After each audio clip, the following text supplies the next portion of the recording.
Namimiss mo na ba siya? Hindi yung syota mo, kundi itong napakasarap na sinigang. Tara, luto tayo. Ihanda na natin itong ating pork back ribs. Siya nga pala, ito yung Amerikano kasi alam nyo na, dito yan sa US eh. Walay.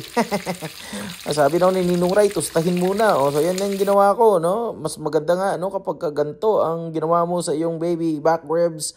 Kasi nga, magiging mas malutong at mas magiging malasa kasi nilabas mo na ang natural niyang lasa kapag pinrito mo siya. Tapos, nilahukan na natin siya ng sibuyas. Kung ang bawang ay para sa aswang, ang sibuyas naman ay para mapigilan ng iyong asawa na maglayas. Kasi hindi na gusto ang niluluto mo. Ayun, nilahukan na natin ng kamatis. Yan yung pinili ko kamatis guys kasi mas matamis siya.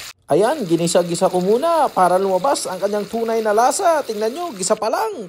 Ang sarap na. Nilahukan na nga natin ng ating gabi. Ito po ang magpapalapot sa ating sabaw.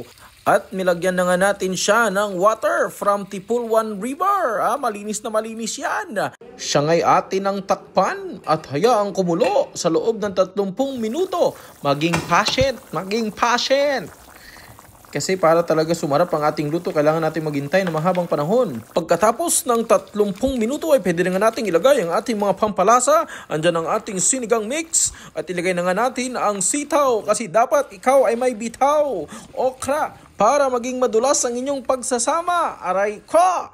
At kapag malambot na ang ating mga gulay, ilagay na natin ang ating mga dahon. Pagkatapos ng ilang minuto ay handa na ang ating sinigang. Pinartneran ko yan ng braised spare ribs. And of course, eto na naman tayo. Solved na naman ang ating linggo. Thank you Lord for your blessings for today. Ano pang hinihintay nyo? Luto na rin kayo. At sana masarap ang ulam nyo ngayon sa mga kababayan ko. May paparating na bagyo. Ingat po kayo!